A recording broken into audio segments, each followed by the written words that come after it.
अस्सलाम वालेकुम वरहमतुल्लाहि वबरकातुहू।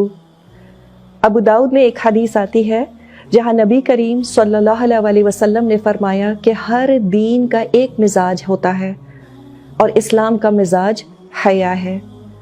इस्लाम में हया की बात सुनकर आम तौर पर पहली चीज़ हमारे जहनों में क्या आती है? या अल्लाह, बुर्के की बात फिर आ गई।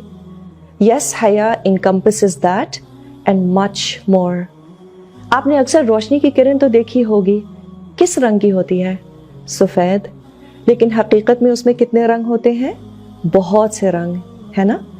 दिस इज एग्जैक्टली व्हाट हया is when you put it through the prism of the Quran and the सुन्नाह। हया के बहुत से शेड्स हैं और ये इंसान के अंदरूनी शख्सियत में भी होती है और बज़ाहिर हाल हुलिये में भी नज़र आती है। हया is in your speech, it is in your worship, it's in your dressing, and yes, haya is in all your dealings with people। और फिर हया का ताल्लुक उस कैफियत से भी है जो इंसान किसी गलती के बाद नदामत की शक्ल में महसूस करता है। क्या आपके साथ ये कभी हुआ है कि कुछ बोलकर या कुछ करके ख्याल आया हो, उफ मुझे ये नहीं कहना चाहिए था? You get a prick in your conscience, and that prick of the conscience makes you say, I should not have done that। जब हम अपनी गलती को दूसरों से छुपाते हैं तो अक्सर ये हया की वजह से ही करते हैं और कभी कभी तो बहुत ही अजीब और नापाक ख्यालात भी हमें आते हैं और हम बिल्कुल नहीं चाहते कि वो किसी भी दूसरे शख्स को मालूम हो। ये हया ही तो है।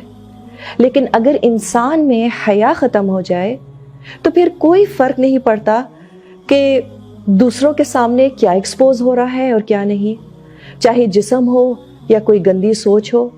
It really doesn't matter। हया एक सर्किट ब्रेकर की तरह है अल्लाह की तरफ से। सर्किट ब्रेकर क्या करता है? जब बिजली की सर्ज होती है, वोल्टेज एकदम से ज़्यादा बढ़ जाता है, तो ये सर्किट ब्रेकर अप्लायंसेस को जलने से बचा लेता है। तो हया हमें ऐसे बहुत से अमाल से बचा लेती है जो हमें आखिरत में जला सकते हैं। So हया protects each and every action of ours. तो ये एक one dimensional simple straightforward concept नहीं है। It affects each and every area of our lives. लेकिन अफसोस की बात है कि हमारा ये मॉडर्न इम्पोर्टेड कल्चर इस कुदरती इन बिल्ट हया को सप्रेस करने की कोशिश करता है। And it's happening all around us. We are being socialised into suppressing our हया। हमसे एक्सपेक्ट किया जाता है कि कुछ अपने एटीट्यूड में ब्रैश, कुछ कॉन्फिडेंट हो। You have to be a little out there. In short, you have to have a little less हया, अ लिटिल लेस मॉडेस्टी। और उसको हमने कॉन्फिडेंस का नाम दे दिया। अगर कोई शख्स कमगो हो या कोई लड़की मर्दों से बेजा बात करना अवॉइड करती हो तो हम कहते हैं what is the matter with her, such anti social behaviour. अगर कोई लड़की अपने शौहर से दूसरों के सामने बेजा रोमांटिक होने से गुरेज करती है तो हम कहते हैं कम ऑन, यू मैरिड ना हो, अब कैसी शर्म। फितरतन हमें कभी अच्छा लग सकता है कि अगर हमारे माँ बाप हमारे सामने यूं बिहेव करें, तो वो भी तो शादीशुदा हैं।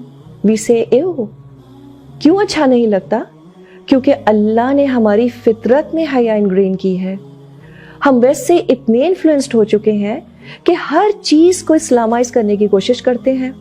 कोट अनकोट दीन दुनिया साथ लेकर चलने की कोशिश करते हैं और इस डेस्परेट अटेम्प्ट में हम कभी कभी अपने दीन के मिजाज पर कॉम्प्रोमाइज कर जाते हैं। हर चीज का इस्लामिक नेमुल बदल निकालना फर्ज नहीं है। अगर वेस्ट में गैर शादीशुदा मर्द और औरत रोड्स पर खुराफात का मुजाहरा करते हैं तो हमने सोचा कि असल इशू तो शादी ना होना है और शादी के बाद अब हम जो चाहें और जिसके सामने चाहें अपनी मोहब्बत का भरपूर इजहार कर सकते हैं बिकॉज वी आर इन अ हलाल रिलेशनशिप। फिर हया के बारे में एक और गलत फहमी ये है कि ये सिर्फ औरतों के लिए है। ये जो वर्ड है मॉडेस्टी, कभी गूगल सर्च करके देखिएगा, एक भी मर्द का इमेज आपको नहीं मिलेगा। इन इस्लाम हया is a characteristic that is highly valued in both men and women. नबी करीम सल्लल्लाहु अलैहि वसल्लम उस्मान रज़ियल्लाहु अन्हु की हया का जिक्र किया करते थे। और जी हाँ, हया का ताल्लुक बिल्कुल आपके ड्रेस कोड से भी है। Please remember that your faith, your iman and your haya should manifest. If that isn't happening, then there is something seriously wrong.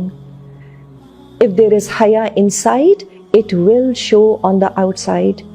تو اگر آپ کا حال حلیہ مسلمانوں والا نہیں ہے تو یہ حیا کی شدید کمی کا اظہار ہے.